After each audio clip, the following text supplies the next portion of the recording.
The smell of stale coffee and burnt grease was a permanent ghost in the diner. It clung to the cracked red vinyl of the booths, to my light blue uniform, to the ends of my hair. I was 19, and my life was a repeating loop of wiping down sticky tables and refilling ketchup bottles. Tonight, the loop was broken by the chime of the bell over the door, a sound that cut through the low hum of the fluorescent lights with the finality of a guillotine. 4 men walked in. 3 were broad, dressed in dark suits that seemed to absorb the already dim light. They moved with a disciplined economy, their eyes scanning the near-empty diner with a cold, professional assessment. But it was the man in the center they orbited around who made the air in the room turn thin and sharp. He was not large, but he was carved from something denser than the other men.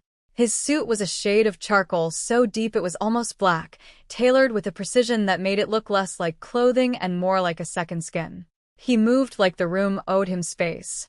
His posture was a straight, unyielding line. A single, perfectly folded white pocket square was the only break in the darkness. He didn't look at the room, he consumed it. Mr. Henderson, my boss, a man whose spine was made of jelly, scurried out from the kitchen. He wiped his sweaty palms on his already stained apron, his usual bluster replaced by a pathetic, trembling deference. "Mr. Kwan," he said, his voice a high-pitched squeak. "An honor." "Your usual table?" The man, Kwan Jinwoo, gave a nearly imperceptible nod. His men fanned out, one taking the booth behind, 2 others facing the door. Jinwoo slid into the booth by the window, the one with the best view of the street and all the exits. He didn't so much sit as occupy the space, an act of silent conquest. "Chloe," Mr. Henderson hissed, grabbing my arm. His fingers dug into my bicep, his breath sour with fear and cheap cigars. "You take their order." My heart hammered against my ribs. I was usually sent to the kitchen when men like this showed up. The other waitress, a tired woman named Brenda, was the one who handled them. She knew how to be invisible. I did not. "Brenda usually," I started. "Brenda went home sick," he lied, his eyes darting toward the booth. "And I'm not going over there." "It's just coffee. Go on." "Don't stare. Don't talk unless they talk to you. And for God's sake, don't spill anything." He shoved a notepad and pen into my hand. It felt like he was handing me a live grenade. He saw the terror on my face, and a cruel little smirk twisted his lips. It was a joke to him. Sending the new girl, the young black girl who was saving up for community college, into the lion's den.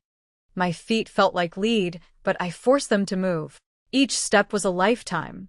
The air grew colder as I approached the table. I could feel the eyes of his men on me, dissecting me. I kept my own gaze fixed on the scuffed linoleum floor. When I reached the table, I could smell him. It was a clean, sharp scent beneath the diner's grime. Bergamot and something else, something like cold steel and smoke. It was utterly out of place, a scent from a world of penthouses and custom cars, not cheap coffee and regret. I stood there, silent, my knuckles white around the notepad. The silence stretched, thick and heavy. It was a test. Finally, I forced myself to speak, my voice barely a whisper. "Can I get you anything?" He didn't answer immediately. I felt his gaze on me, and I made the mistake of looking up. His eyes were not black, but a deep, dark brown. They were still, unnervingly so, like the surface of a frozen lake. But beneath the ice, something was moving. He wasn't looking at me like a waitress. He was looking at me like a puzzle he was considering solving. He took in my worn-out sneakers, the faded blue of my dress, the nervous tremor in my hand. His eyes lingered for a moment on a faint, old bruise on my wrist from a fall I'd taken last week. "For coffees," he said. His voice was a low, quiet rumble. It wasn't loud, but it commanded the entire diner. "Black." I scribbled it down, my hand shaking so badly the letters were illegible. I turned to leave, desperate to escape the crushing weight of his presence. That was when the world exploded. The diner's front window shattered inward, a deafening roar of gunfire erupting from the street. Glass rained down like sleet. I screamed, dropping the notepad and throwing my hands over my head as instinct took over. Before I could even process what was happening, a heavy weight slammed into me, driving me to the floor. It was him, Kwon Jin-woo. He had moved with impossible speed, crossing the space between us in a blink. His body was a shield over mine, the expensive fabric of his suit pressed against my cheek, the solid muscle of his back protecting me from the chaos. The scent of bergamot and smoke filled my senses, drowning out the acrid smell of gunpowder. His men were already returning fire, the sharp cracks of their handguns a terrifying counterpoint to the automatic weapons outside. Beneath me, the floor vibrated with the impact of bullets tearing through the cheap booths. I could feel the rhythmic beat of his heart against my side, a steady, calm drum in the middle of a hurricane. He was utterly still, his breathing even. He moved through violence like it was a language he was born speaking. I squeezed my eyes shut, a whimper escaping my lips. A hand, large and warm, settled on the back of my neck. It was a gesture of control, not comfort. "Do not move," he murmured, his voice right beside my ear, so close I could feel the warmth of his breath. The sound was a low vibration that seemed to travel straight down my spine. The firefight was over in less than a minute. The silence that followed was somehow louder, more terrifying than the noise. It was filled with the tinkle of falling glass and the drip of something I didn't want to identify. Jin-woo shifted his weight off me, rising to his feet in one fluid, graceful motion. He stood over me, a dark silhouette against the shattered window. The streetlights outside cast long, distorted shadows into the ruined diner. Mr. Henderson was whimpering from behind the counter. One of Jin-woo's men was on the floor, bleeding from his arm. The other two were at the door, weapons still drawn, eyes fixed on the street. My world, the one of ketchup bottles and dreams of a better life, had been obliterated. I was just a girl in a cheap blue dress, lying on a dirty floor littered with glass and death. Jin-woo looked down at me.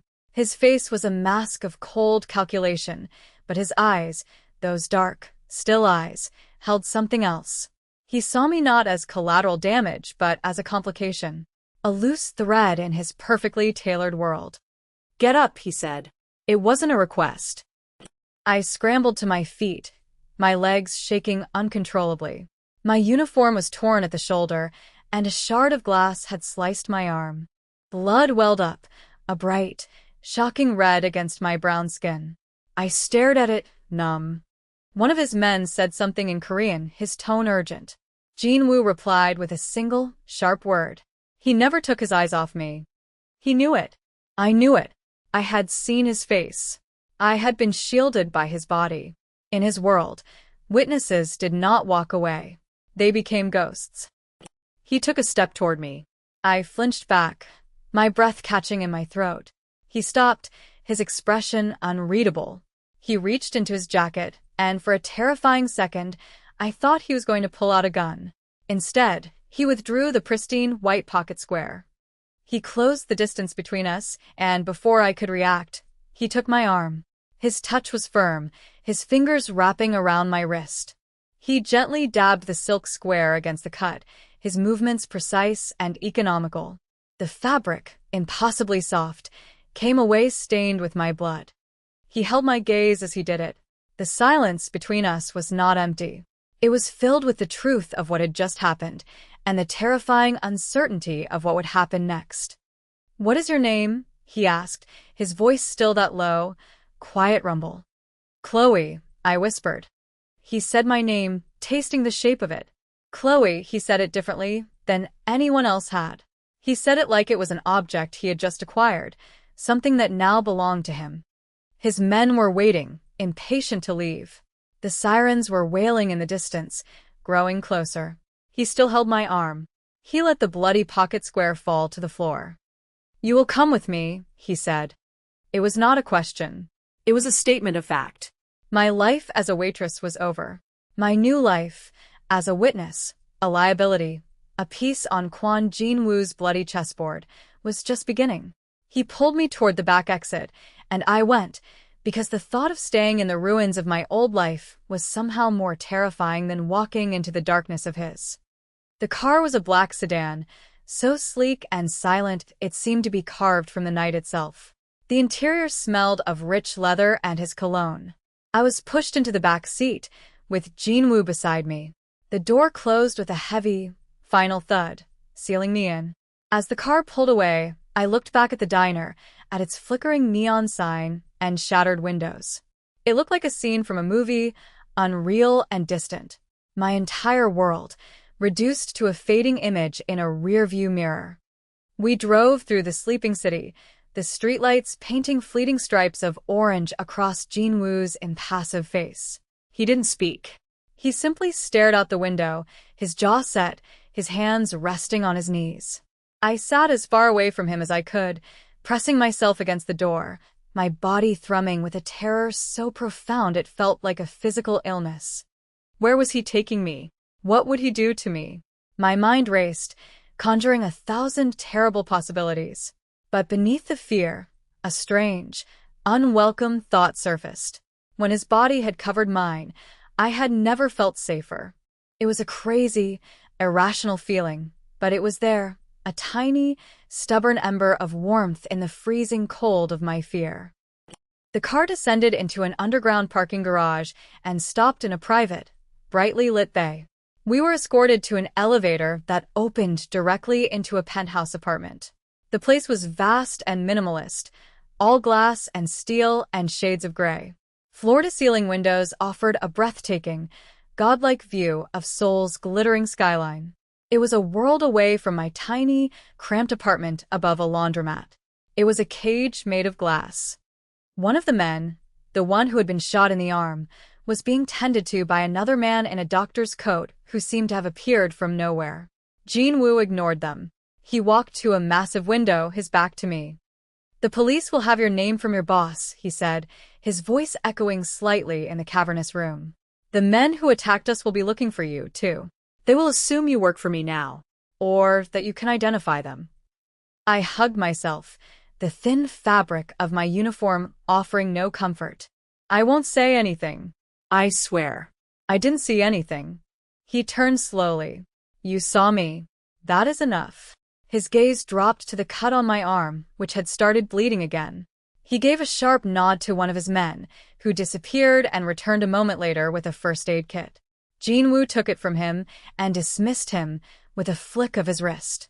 The remaining men melted away, leaving us completely alone. The silence they left behind was heavier than their presence had been. He gestured to a low, gray sofa. "Seat." I obeyed, perching on the edge of the cushion. He knelt in front of me, opening the kit. The gesture was so unexpected it stole my breath. A man who commanded death and loyalty was kneeling at my feet. He worked with the same surgical precision he seemed to apply to everything, cleaning the wound with an antiseptic wipe that stung fiercely. I hissed in a breath, and his eyes flickered up to mine. "My younger sister," he said, his voice quiet, almost devoid of emotion. "She was afraid of everything. The dark. Loud noises. The sight of blood." He paused, his fingers stilling for a fraction of a second. "She was with me once when a meeting went wrong. Much like tonight. She panicked. She ran." He didn't need to finish the story. The ending was there in the sudden, bleak emptiness of his eyes. It was a wound he carried, a failure he could never outrun, a ghost that haunted this sterile, perfect penthouse. He was not just seeing me, Chloe, the waitress.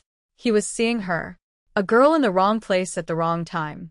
A girl he had failed to protect. He finished bandaging my arm, his touch surprisingly gentle. The contrast between the softness of his hands and the lethal stillness of his body was a dizzying contradiction. He rose to his feet, the moment of vulnerability gone as quickly as it had appeared. The mask of the cold, untouchable boss was back in place.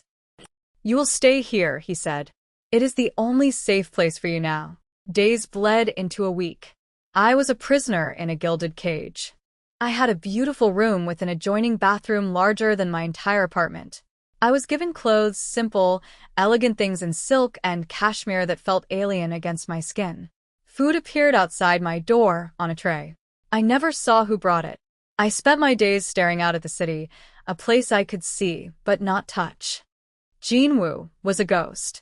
I would hear him sometimes, his low voice speaking in Korean on the phone, or the quiet sound of his footsteps in the hall. But I rarely saw him. The few times I did, he would simply look at me, his expression unreadable, before moving on. I was his problem to solve, a living piece of evidence he had hidden away. One evening, I found the courage to leave my room. The apartment was silent. I tiptoed into the main living area. A television was on, tuned to a news channel, the volume muted.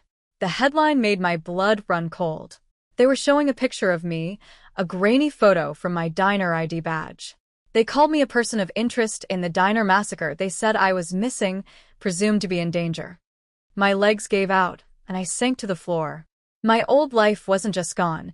It was being rewritten into a crime story where I was a central character. There was no going back. Ever. A floorboard creaked behind me. I spun around to see Jinwoo standing in the doorway of his study. He was holding a glass of amber liquid. He looked at the screen, then at me. "They have made you a target," he said, stating the obvious. "My enemies now believe you are important to me. They will use you to draw me out. Then let me go," I pleaded, my voice cracking. "I'll disappear. I'll go somewhere they'll never find me." He walked over and switched off the television, plunging the room into the soft glow of the city lights. "There is nowhere you can go that they will not find you. There is nowhere I cannot find you." He took a sip of his drink. "Your only chance of survival is to remain by my side." He was right. I knew he was right. Leaving meant a death sentence, either from his rivals or from him silencing a loose end. Staying felt like one, two, just a slower, more suffocating version. That was the moment I made a choice. I would not be a passive victim waiting for the axe to fall. If I was going to be in this world, I would learn its rules. I would survive. "What do you want from me?" I asked, pushing myself to my feet, meeting his gaze. For the first time, I saw a flicker of something in his eyes. Surprise? "Respect?" "For now," he said, his voice a low murmur. "I want you to stay alive." The next week, the Gilded Cage became a training ground. Jinwoo assigned one of his lieutenants, a stern, silent man named Park, to teach me things. Not how to fight, but how to see. How to notice a car that has been behind you for more than 3 blocks. How to spot someone who doesn't belong in a crowd. How to walk into a room and immediately locate all the exits. I was a quick study. Fear was a powerful motivator. One afternoon, Jinwoo took me with him. We were moving to a different safe house. As we walked through the underground garage, I felt it, a prickling on the back of my neck. A maintenance van was parked where it shouldn't be. A man in overalls was leaning against it, smoking, but his eyes were too sharp, his posture too tense. "Stop," I whispered, grabbing Jinwoo's arm. He froze, his body going rigid. He followed my gaze. His eyes narrowed. "Get back in the elevator," he ordered Park. But it was too late. The man in overalls dropped a cigarette and pulled a gun. The back of the van flew open. 2 more men pouring out, weapons raised. Jinwoo moved. He shoved me behind a concrete pillar, his own gun appearing in his hand as if by magic. The garage erupted in a cacophony of gunfire and screeching tires. I pressed myself against the cold concrete, my heart trying to beat its way out of my chest. I peered around the edge of the pillar. Jinwoo was using a black SUV for cover, exchanging fire with a terrifying, calm efficiency. But one of the gunmen was circling around, flanking him. Jinwoo was pinned down, he couldn't see him.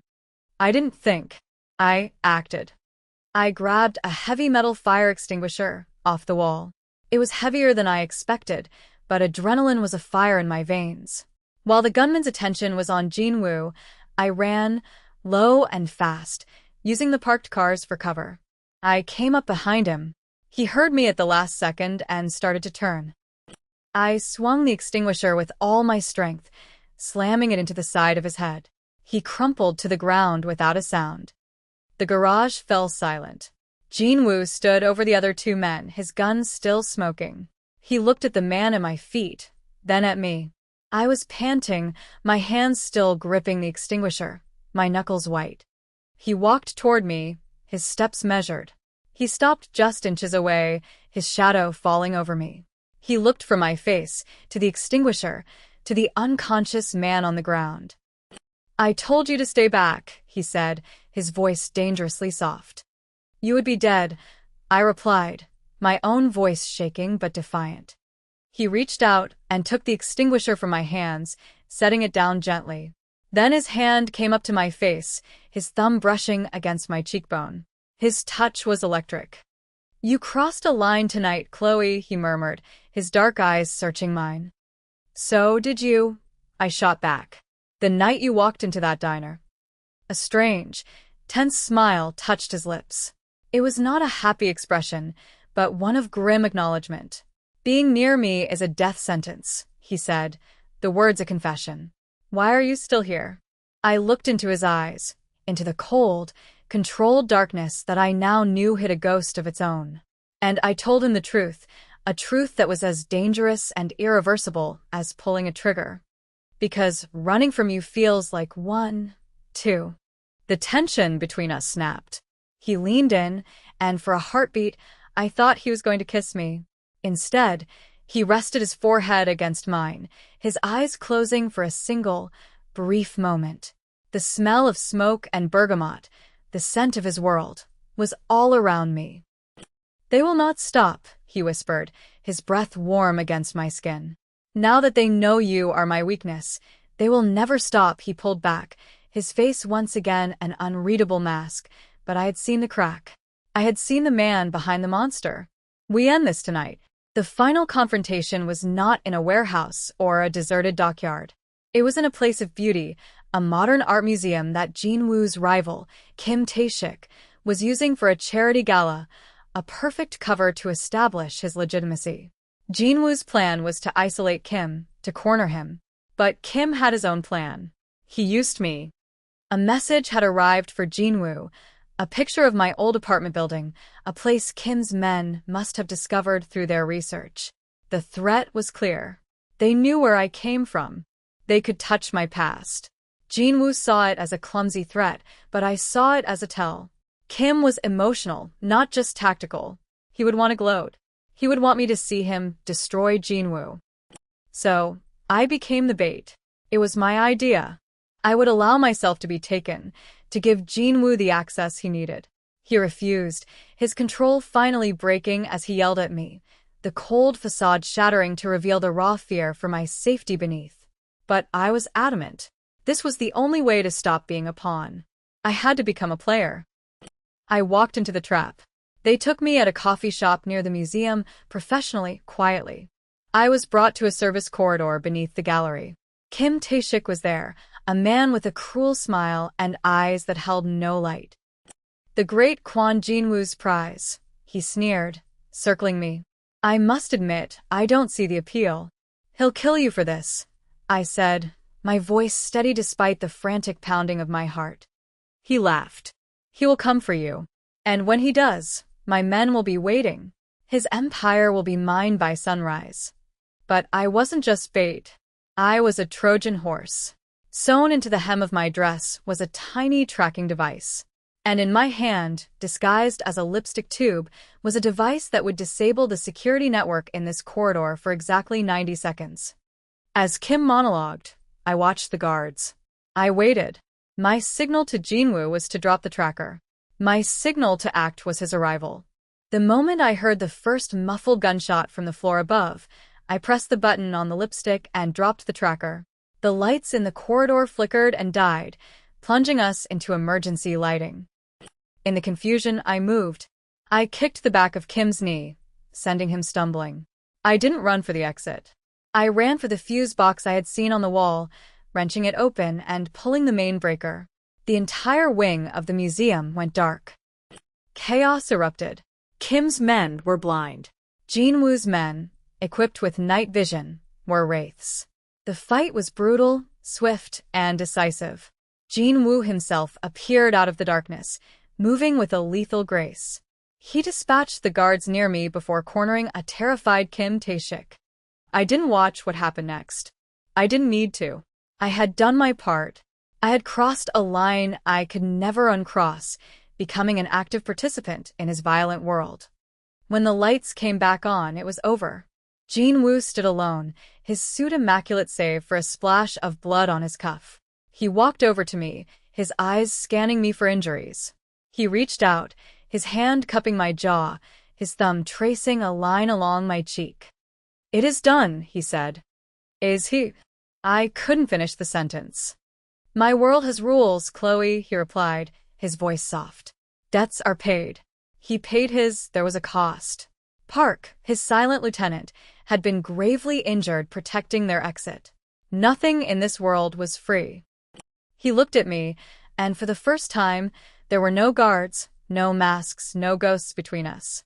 There was only a man who had built an empire of darkness and a woman who had walked into it and refused to be consumed. "My father told me that loyalty was the only currency that matters," he said, his voice a low, raw thing. He was wrong. "Before you, my world was a fortress. You are the only thing that has ever breached its walls." It was not a declaration of love. It was a statement of fact, more powerful and more binding than any pretty words. He was acknowledging what I was to him. Absolute. Inevitable. He led me from the carnage, up to the now empty gala hall.